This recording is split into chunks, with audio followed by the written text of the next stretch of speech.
सदगुरुदेव भगवान के श्री चरणों में कोटि कोटि दंडवत प्रणाम। जी मैया। सदगुरुदेव भगवान, पिछली बार मैंने प्रश्न किया था और घूंघट लिया था तो वो वीडियो बहुत ज़्यादा वायरल हो गई थी। वो अपने ससुराल की वजह से मैंने घूंघट लिया। नहीं तो हम आपके रिश्ते में जेठ तो लग नहीं रहे हैं, तो हमारे आगे घूंघट लेने की जरूरत तो है नहीं। वो वीडियो वायरल हो जाती है ना तो हमारे परिवार के लोग बहुत ज्यादा। अच्छा, इसलिए आप शक्ल नहीं दिखाना चाहते? जी, पिछली बार भी ऐसा ही हो गया तो था। गुप्त सवाल है आपका।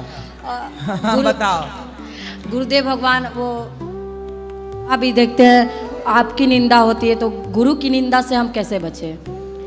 देखो, निंदा कौन कर रहा है, किस बात के लिए कर रहा है? गुरु जी यही कह रहे हैं कि बेटा, लड़की और लड़कों को चरित्रवान बनना है। हमने ये बात कह दी तो समाज पूरे देश में हल्ला हो गया कि अनिरुद्धाचार्य जी ने किया लिव इन का विरोध, है ना। और एक न्यूज चैनल में एक महिला बैठ के पंचायत लगाती है और वो महिला खुद कहती है कि मैं घर के अंदर डबल हूँ और घर के बाहर सिंगल हूँ। अब ये लोग हमें गलत ठहराने में लगे हैं, सोचिए। और गुरुदेव जो स्वयं अपने मुंह से कह रही हैं कि हम बाहर सबके लिए सिंगल हैं, हमें आप सिंगल ही समझिए, वो लोग हमें गलत ठहरा रहे हैं। जो ऑलरेडी उनका अंतरात्मा खुद कह रही है कि नहीं जी, खुद ही गलत है। अब ऐसे लोग तो विरोध करेंगे। चोर को चोर कह दिया ना, सारे चोरों को मिर्ची लग गई और जैसे कीड़े बिलबिला के ऊपर आ गए। और सदगुरुदेव भगवान, जैसे हम भी आसपास देखते हैं, हम भी एक औरत है, लेकिन हम आसपास ऐसे बहुत औरत और लड़की को देखते हैं ऐसा करते हुए, तो कैसे वो लोग अपने आप को बोलते हैं कि आजकल लिव इन सही है और महाराज जी ने गलत बोल दिया?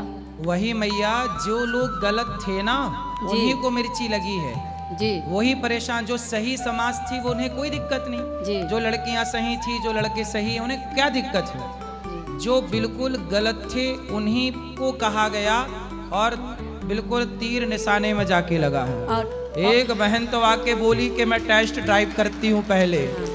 शादी करने के पहले वो क्या कर रही है? टेस्ट ड्राइव कर रही है। ऐसे लोगों के लिए कहा गया था, सामने आ गए।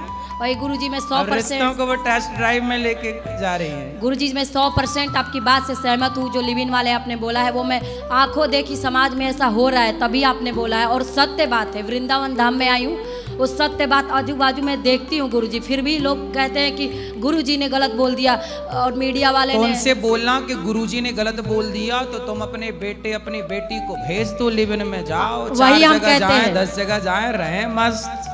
और एक बात गुरुजी आपके बारे में कहते हैं कि मैया लोग को जो रखते हैं वो एजेंट जैसे उनके पुत्र लोग यहाँ रख देते हैं महाराज जी के सामने, जिसके विदेश में नौकरी लग गई है और उनको पैसा महीने का भेजते हैं, तभी गुरुजी सेवा करते हैं। किस शहर से आई हैं आप? हम गुजरात। गुजरात जी। तो गुजरात के उन लोगों से बोलना कि आप आना, और गुजरात की भी यहाँ मैयाएं हैं तो उन गुजरात की मैयाओं से मिलके जाना कि उनके बेटे यहाँ पे क्यों छोड़ के गए। सिर्फ कहते हैं, फिर उनके बेटों से आप लोग जाके बात करना कि क्यों छोड़ के गए भाई अपनी माँ को, तो वो सब क्लियर हो जाएगा। वो कहते हैं कि वो एजेंट की तरह है, वो सिर्फ वहाँ मैया।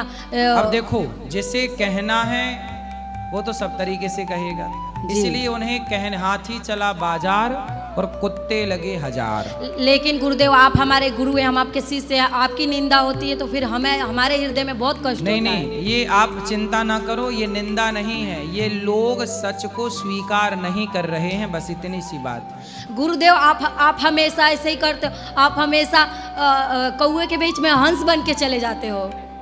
अब क्या करें, कौओं की झुंड ज्यादा है। हाँ। तो हंस को निकलना तो पड़ेगा। अब हंस ना निकले तो कौई कौआ हो जाए। तो हंस को निकलना पड़ेगा और हंस को बोलना भी पड़ेगा। और उन कौओं को लगता है कि हम कौए, हमारा रंग ही काला, हम ऐसे ही है, तो वो भी वैसे ही हैं। अभी क्या है, बारिश चल रही है ना, तो मेंढकों का भी टाइम चल रहा है टर टर करने का। तो अभी उनका सीजन है, अभी टर्राने का क्या चल रहा है, सीजन। अभी बारिश है ना तो सीजन मेंढकों का है। और गुरुदेव, इसलिए जब मेंढक बोलते हैं तब हंस अभी चुप रहता है कि तुम ही डरा लो। हम उन लोगों से यही कहते हैं कि एक बार जाके देखिए, अगर उनको अपने जेब में पैसा रखना होता तो इतना दिन रात भंडारा नहीं करवाते। सही है, उनको बोलना कभी आके चेक भी कर लो। और गुरुजी मैंने आपके लिए एक विनती की है। वहाँ हमारे तरफ रुद्राभिषेक हो रहा था, तो जो आप मीडिया वाले बहुत आपको परेशान कर रहे थे और आप पे ये संकट आया था, तो मैंने एक प्रार्थना की थी कि जो है आप नित्येश्वर महादेव के नाम से थोड़ा पूजा कर दीजिएगा। ठीक है आपके लिए कि आपका संकट जो भी है टल जाए। जी जी।